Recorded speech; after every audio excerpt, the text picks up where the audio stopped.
Do you ever feel like you have big goals, big responsibilities, but no time? Yep, I've been there. Chasing my dreams, but also busy managing being a mom, working a full-time job, being a supportive wife, daughter, and friend, working out, drinking enough water, reading more, journaling, meditating, and praying. Oh, and keeping the house clean.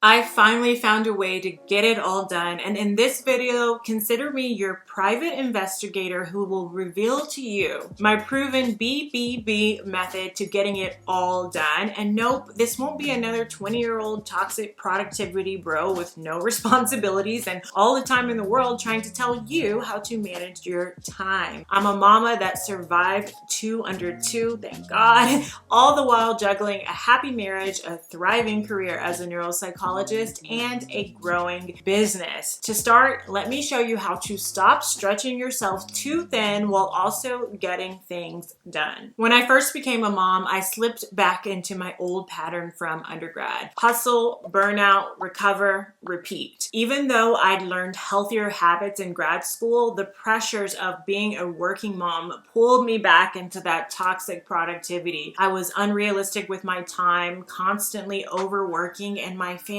suffered as a result. It took my husband sitting me down for a wake-up call before I finally committed to finding a better way, a sustainable hustle that prioritized myself and my family. The first step that freed me from toxic productivity was a simple method I call booking. Booking means scheduling your non-negotiable commitments first, so you always have clarity and control. So let me show you exactly how you can do this for yourself. So there are 2 non-negotiables that you are going to book each and every week and that are going to help you do a few things. First is accept the reality of your time limitations. 2, it's going to help you prioritize what keeps you and your family going. And 3, not let things fall between the cracks like missed meetings or skipped meal prepping, all those kinds of things. And those non-negotiables are 1, your must-dos, and 2, your weekly routines. These will be the things you book into your digital calendar and transfer to your weekly paper planner each week. I use my Mod Ambition planner, but you can use any planner that you like. And these will be the only things you keep in your digital calendar. So bold statement, I know,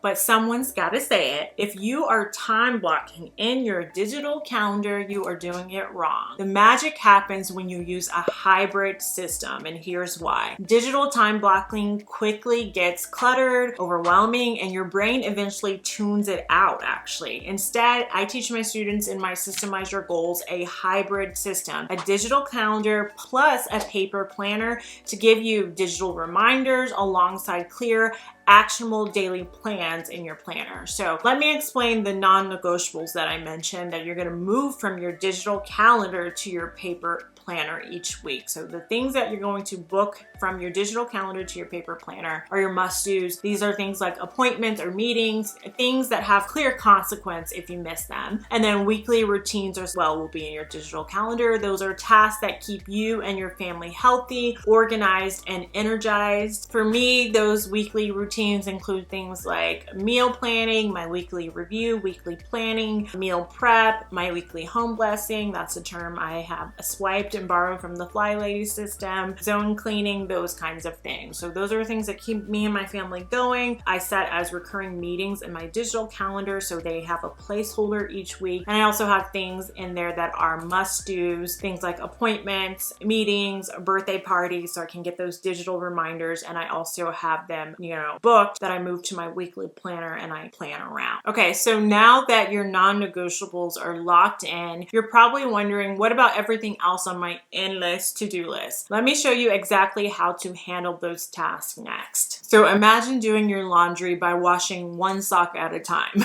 You spend your entire day running back and forth, completely exhausted and overwhelmed with clothes scattered everywhere. Batching is like waiting until you have a full load. You group similar clothes together, wash them at once, and suddenly laundry becomes manageable, efficient, and even satisfying for some folks. Just like laundry, batching your work task transforms your overwhelming to-do list into clear, into manageable chunks. So let me show you exactly how to batch your tasks the right way so you can finally gain back your time. I use batching in two main ways: weekly batch days and reset routines. And I've covered reset routines extensively in another video, so today let me focus on weekly batch days. Weekly batch days eliminate the anxiety of your never-ending to-do list. So even if you forget to plan a day, you always know exactly what's coming next, because when you wake up on that day, you know it's Wednesday, this is the day I do X. I'll put on the screen my current ideal weekly batch days, and here are a few tips to create your own. One is to do a time audit. So you're going to audit your time and list essential tasks and deep work you must complete weekly. You can also eliminate things that you might feel that you are spending a lot of time on that aren't worth it. We all have different schedules, and I've gotten this feedback on other videos we do. This is great for somebody that works from home, but what about if I work in corporate? What if I work this? Or what if I work a clinician or a grad student? This is how you're going to do it. First, you're going to start with auditing your time and deciding what are the essential tasks that you must get done each week. What are those deep work things that you want to set aside for more chunked time each week that you need to get done to reach your goals? And speaking of that, the second thing you're going to do once you have your time audit is to prioritize. You're going to identify tasks that truly move the needle towards your goals. So if you're a woman that is juggling multiple roles, I'm here with you. I know how that is, not only now, but prior in my life. Even before kids, I was working while I was going to grad school, and also, you know, being a fiance and all the things. I've always had my hands in a lot of different roles. So when it comes to that, you do have to prioritize though what's most important for this season of life that I'm in right now, and also for my goals and what's most important to me right now. So I call those your values. So you might have more on your list than you actually have time for, and we do have to live in reality. There's no magical system that's going to actually make 26 hours or 28 hours in the day, right? There's only 24, but you can still reach the goals that are most important to you by step 2, which is prioritizing the tasks that really move the needle towards your goals. Then when you have an idea of all the tasks that are most important and you prioritize which ones really move the needle, step 3 is to theme them. So you're going to group similar tasks together into themed batch days. For example, you could have an admin day, you could have a content creation day, you could have a client day, you could have a meeting day. So this doesn't just apply if you work for yourself. This is going to apply if you work in corporate as well, or if you're a student as well. You're going to have tasks that are similar, and you're going to have some autonomy over your schedule. Otherwise, you wouldn't be watching this video. So if you work at a job, for instance, that everything is just kind of automated, obviously you don't have to time block. You don't have to manage your time. Everything is a given. Like, let's say you work in retail and you're just on the floor. Just do that during your work block, right? But if you have some sort of autonomy of managing your time at work, then this is going to work for you. So you're going to theme your day. Let's say if you are a student, you might have one day that you do your research. You might have one day that you try to get all your classes on as much as possible. And you might have one day that you're going to reserve for working. So that's what I did when I was a grad student. I worked Friday through Sunday. I worked doubles, and I went to class during the other days, which was a little intense, but it helped me focus on one thing at a time. If you're working in corporate, you might have those days that as much as possible, you try to get meetings on one day, or you try to book your clients on one day so you can leave another day for maybe your admin task or your research task or a project that you need to get done for work, those kinds of things. Group those similar things together, and then you have your work batch days, whether you work for yourself or you have any other type of schedule. And to help you get started, I want you to grab my free resource, which is my Find the Time workbook, which includes weekly batch day templates, a time audit worksheet, and my time blocking cheat sheet. So this is going to help you get started, and I've given you some great examples in there for different types of lifestyles. So once you have your batch day set, each week when you're planning your week, you're going to move items from that week's weekly to-do list to the appropriate batch day around your non-negotiables. So when you have time outside of those non-negotiables, things you must do in those routines. If you feel like these batch days don't give you enough time to do all you want to do, I want to ask you 3 questions I really want you to ask yourself. Number 1, is it that there's not enough time, or are you trying to do too much. This is why in my course, Systemize Your Goals, I teach my clients to use reverse goal setting in their goal system before even developing their time management system, so they can take a realistic look at the season of life that they're in and develop a realistic strategy to reach their goals. The second question is, I want you to ask yourself, are you managing your energy as well as managing your time? Another thing I stress to my students is energy management, and some of the feedback I've received from course students is how helpful the energy tracker is in the Notion template that they received from the course. And then number 3, I want you to ask, are you outsourcing and delegating? I will put on the screen my favorite ways to outsource for you to screenshot, but it's also in the free workbook that you get that I just mentioned. So now you've got your weekly batch days clearly mapped out, but how do you ensure that each day stays productive and focused? So let's dive into that next. The key to efficient time blocking is very much like the key to efficiently organizing a home. Everything has a home. There's no guessing to where things go. And in my 3-7 time blocking method, there's no guessing on where to schedule something. It's all about compartmentalizing for success, because what's killing your productivity is not having structure, letting work bleed into your personal life or vice versa, and the decision fatigue of constantly having to decide where to schedule things. The solution is simple. Compartmentalize your day clearly so you always know exactly where tasks belong. That's exactly what my 3-7 time blocking method helps you do. So let me go over the steps on how to do this for yourself. Step 1 is to create 3 clear blocks. And you might be asking, why 3 blocks? Well, because clear boundaries protect your energy. They also prevent work-life overlap and eliminate that decision fatigue I just talked about. So think of it as a sandwich with 2 essential bread pieces holding everything together. And those bread pieces are your morning and your evening blocks that are actually going to ground your day. And overall, your 3 blocks are your morning, which is time for yourself and time for your family. Second block is your work, which is for your career and business tasks. And the third block is your evening, which is time again for yourself and your family. Simple. And then within those 3 blocks, here comes the 7, you're going to build in 7 simple routines within these 3 blocks. So let's talk about those. The first one is your early morning routine. Especially if you are a parent, I want you to wake up before your kids wake up and have time just for you. Even if it's 20-25 minutes just to have your coffee and unload the dishwasher, this is your time for you. You could have more time if you're able to, depending on what time your kids wake up. A good thing that you can use if you have little kids that like to wake up early is the hatch light. I have used that with my kids to help them stay in their room at least until the time that it turns green that they can come out, because they can't tell time. So it's a really helpful device. The second one is your morning routine. That's for your family. That's where you're going to do your send off of your family. And I also suggest doing your cleaning routine to kind of reset your home before you start your work day or you head off to work. So if you work from home, you're just probably going to head to your home office after that, or if you're heading to your car. And you could also do your cleaning routine like before the kids wake up if you like to reset before, depending on how your family goes. So those are the 2 in your morning block. It's going to be your early morning routine and then your morning routine. Then comes your AM work routine. This is number 3. This is where you're going to do your batch work decided from those batch days that you created. For the morning, you want to usually do 1 to 3 to-do tasks or 1 deep work task in this morning block. And then I want you to take a break with your lunch routine. This is where I do my lunch and my errands. And then you'll have your PM work routine where you'll finish your batch work for that day. You'll do your PM work block, which ends with your wind down work routine. Within this wind down work routine, you're going to transition from working back to either driving home or back to family life. So this is where you're going to capture those last minute things that maybe didn't get into your running to-do list. So you're going to add them, anything on sticky notes around you or things in your head that you want to get out. You're going to plan your next day if it isn't planned already, and then just organize your desk. This could take anywhere from 10 to 30 minutes, just how much time you need to actually wind down. And it also may include getting to your car, that kind of stuff. Then you have your last routine of the day, which is your evening routine. This is that other piece of bread for the sandwich. That is for you and for your family. So you're going to do your cooking dinner, your cleaning routine, your self-care, your bedtime routine with your kiddos, just to kind of close out the day.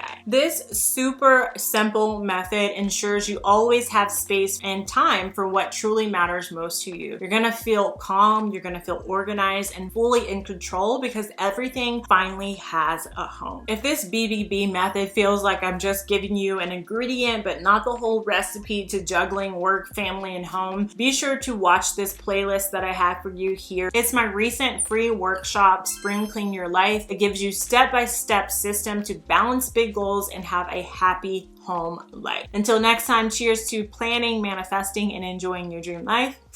Namaste.